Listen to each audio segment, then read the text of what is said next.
Hello, everyone. Welcome to another edition of DebtAintMyDaddy. My name is Linnell Young, and I'm a 100% debt-free motivational speaker and personal finance educator. I help people become debt-free by sharing my personal stories with them. The way I looked at money when I was trapped in the debt matrix. I was trapped in this box. And I didn't even know I was trapped there. Like a lot of people, you don't know. You don't even know. Now, I know most of you are like, what the hell is that? If you're saying what the hell is that, you're probably trapped in it. It's a place that all the people that believe in credit and debt, they live here in the debt matrix. That's where they live, because they believe in credit and debt. They've grown up by it, so that's what they believe. Now, what you don't understand, when you're outside the debt matrix, I clearly understand that money is spoken in two languages, debt and debt-free. If you've been in debt all your life, I don't care how much money you make. I don't care if you're a doctor, lawyer, brain surgeon, a top CEO executive. It doesn't even matter. It doesn't matter. If you've been in debt all your life, you only speak debt. You have no idea the language of debt-free even exists. The truth cannot be told. It must be realized. Do you remember when the economy crashed back in 2008? I do. I was part of it.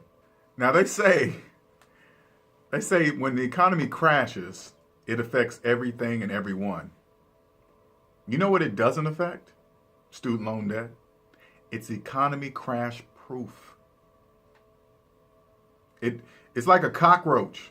You know how they say cockroaches survive through a nuclear blast, they'll still survive? That's how student loans are. They're almost like the cockroach of the economy. It'll survive. And even when you bankrupt, you decide, oh man, I ain't gonna make it, I'm gonna just claim bankruptcy. Guess what? Student loan gets through that too. It's bankrupt proof. You cannot bankrupt student loans. Now I'm gonna let you guys see how I look at finances now that I'm on the other side, now that I'm debt-free. And I'm gonna let you see things through my debt-free eyes that are obvious, that I could not see when I was deep in debt. Now, everybody knows that student loan debt is in the trillions. It's in the trillions. I'm gonna teach you how to protect yourself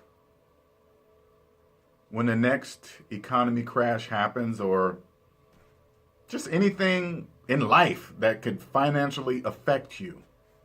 This is what I would do to protect myself if I still had a student loan. If I had a house and a student loan, I would refinance my house and pay off my student loan. Now remember, we're outside the debt matrix, so the majority of the population that live in the debt matrix would never even think of this. Would never, even if they had the chance, they still wouldn't do it because they would think of something else to buy. Even though, if you don't pay off the student loan, everybody understands this. If you don't pay off the student loan, you will die with the student loan. So I'd refinance my house and pay off the student loan. Now, if anything happens within the 30-year term of my mortgage, which something will happen financially, 30 years, something's going to happen. And I just lose my job, and I have no way to pay anything, let alone my mortgage. Let's just say I lose everything. I'll just file Chapter 7 bankruptcy. That's what it's there for. Bankruptcy is there for a reason, people. It's not just for losers, okay? That's another debt matrix myth. I would file Chapter 7 bankruptcy. And guess what? Everything is gone, including the student loan. Gone. Poof.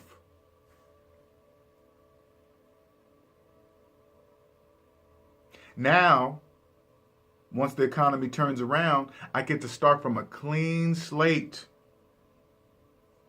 learning from the financial mistakes that I made before, never making them again, ever. Stepping out of the debt matrix. Right at that moment, once you file Chapter 7, I want you to understand, people, you're out of the debt matrix. If you decide to apply for more credit and credit cards and car notes and all this other stuff, guess what? You're putting yourself right back into the debt matrix. Once you're over here, you stay over here and learn from your mistakes. And never believe that you need, keyword, need credit again, because you don't. It's simply a belief. If you believe you need it, you will need it. If you understand, once you're over here and you understand credit is nothing more than a tool, nothing different than a hammer, screwdriver, Phillips head, whatever, it's a tool. Once you're here, you will clearly see that.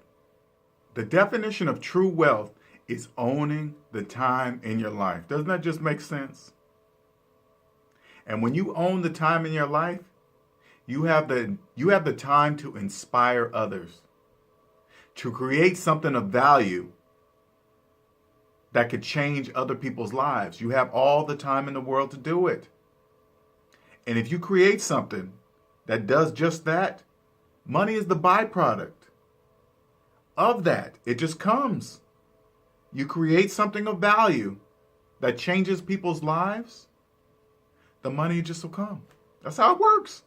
That's the true definition of wealth.